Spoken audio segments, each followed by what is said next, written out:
things that David spoke about was, what if it's by chance, right? David What's said, by chance? He said, what if the bullet holes on the gun is by chance, right? Who says it's the merit of the tzitzit, correct? So you're right. Many things we could say by chance, and you know what? The easiest thing to say, everything's by chance. Why? Because if we're going to put logic behind it, yeah, it's very hard to logically understand what, because he put tzitzit, the bullet holes went on the gun instead of on the tzitzit, correct? So the Gemara, I'm sorry, on the body instead of on the gun instead of on the body. So the Gemara says there's no by chance in this world. Nothing is by chance. Everything is calculated to the ultimate millisecond. Yeah, this past Friday, one of the rabbis in Bet Gavil was speaking, and he was saying, I don't know whether it was the Baal Shem Tov or whatever, he said that, when a leaf comes off the tree, huh? It covers a little. When a leaf comes off, you heard that too? I heard that. When a leaf comes off the tree and it's going like this, like that, yeah, slowly down, the wind is carrying it. You hear, David? It's actually the angel is carrying it. All of a sudden, it looks like it's a random thing, and prap, it goes on a poor worm who's already exhausted because of the heat, and he doesn't know he's like gonna almost die of dehydration, yeah. And this leaf comes and boop, covers him, so he has a little bit of a little bit of shape, which means what?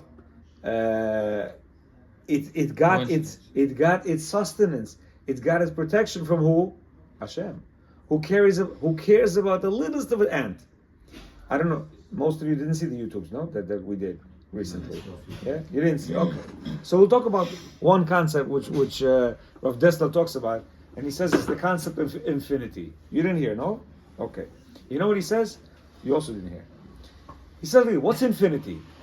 If I tell you infinity, what's infinity? Do you know, David? Give me an answer for infinity. Forever, right? Okay, what are you going to say? Forever. You know what he says? Any concept that you're going to speak about, unless you put it in perspective to be able to visualize it, there's no way you can understand it. So you know what he said? He said, imagine this. Imagine a mound of sand, right? Right next to the ocean. And he says, comes a big bird. He flies with big wings, takes one grain of sand, and he drops it into the ocean. And then he leaves, and he comes back after 1,000 years. After 1,000 years, this same bird comes, takes one grain of sand, and he drops it into the ocean. And like that, it goes on. After every 1,000 years? After every 1,000 years, he takes one grain of sand, and he drops it in the bucket. Now he says like this. He says, can you imagine 1 minute, right? 1 minute, sitting in this room doing nothing. Like, let's say 1 minute, we stop doing nothing. It's a pretty long time, no? No? No. What about 1 hour? We're not doing anything. We're not talking. We're not doing, let's say in jail, yeah? Isolation room in jail, chas v'shalom, right? 1 hour you're in sitting room doing nothing, that's a long time, correct? Yeah. Would you say it's a long time? 1 week, you can go crazy. 1 month, 1 year, that's like tremendous. Imagine 1 month, not doing anything, just waiting for time to go by, yeah? He says, imagine 1 year. Now, for sure, that's imagine 1,000 years. So he says like this, 1,000 years of time. He wants to give you a perspective. What it means, 1,000 years later, a bird comes, and he takes this grain of sand, and he puts it in the ocean. And like that, every 1,000 years, the bird comes and takes one grain of sand, and puts it in the ocean. He says, after all this mound is done, he said, infinity hasn't even begun yet. Why? It's infinite. There's no time. You hear? So therefore, he says like this. Why are you laughing? He says like this. He says, would anybody risk, let's say there is no Olam Haba. Everything that Yaakov said right now, shtuyot. Excuse me for the Torah, respected. But let's say, what you just said right now, shtuyot. I don't believe it. Eliyahu Navi, Mashiach comes, wings, this and that. What are you talking about? This is the world we live in. I see water, I drink water. I see table, I sit on a table. I see people, I touch, I eat, whatever. I only do what's physical, and that's right here. How long is that? 90 years at most? Let's say 100 years. 120 max, yeah? Let's say 120 max. So 100%, 100% out of 100%, right? We know the physical world, correct? Now let's say what he said is true, not 100%, but 1%. 1% chance that what he said is true. There is Olam Haba. There is going to be, Eliyahu Navi that's going to come. There is Mashiach that's going to be there. There is another world that's going to actually be in existence, correct? Like you said. Now imagine gambling on this 1%. Yeah? My nephew recently went gambling. After playing some shtut, he won, he lost. He said, wow, this is all crazy. And now it's actually physical gambling. And he said, this is crazy. Imagine gambling 100 years of physicality, yeah, which is all illusionary, physicality, to gamble it for maybe 1% of eternity, eternity that is real. Let's just say, what insurance does a person have that, you know what, should I take this gamble or not? Meaning, should I say, the hell with all that? Let me just have fun this 90 years, 100 years. The hell with all that. But let's say 1% that is true. That all this is real. We know 100% that it's real. We know 1,000,000% that it's real. Why? Because we have so many proofs. And in order to understand the proofs, we have to sit down and learn. But let's say you don't care about the proofs. The 1% chance that is real. What insurance do you have on it? You hear? It's really a thought to think about. This was Rav Dessler writing a letter to his son, who was 15 years old, learning in another school in a different country. He wrote a letter to him. He was in yeshiva. So imagine he's giving him like a Mussar letter of how to be, Ben Adam, how to know that this world is, not just I do whatever I want to do, that there is a next step in this world. And being that it's a world that's endless, there's no time for it, infinite. Imagine 1 grain of sand after every 1,000 years. There's no time limit to it. To our existence, there's a time limit. We know 120 years max. Nobody ever passed that.